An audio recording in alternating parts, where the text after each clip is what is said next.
problema mo? Dinadabugan mo ba kami, ha? Kunya? Sensya na po, nagmamadali po kasi ako.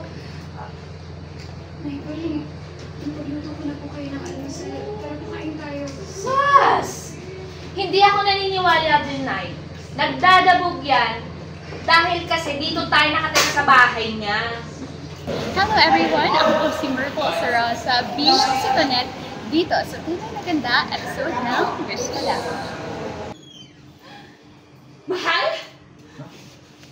Sino yung babae kasama mo? Anong hiya kayo, ha? Wala hiya ka!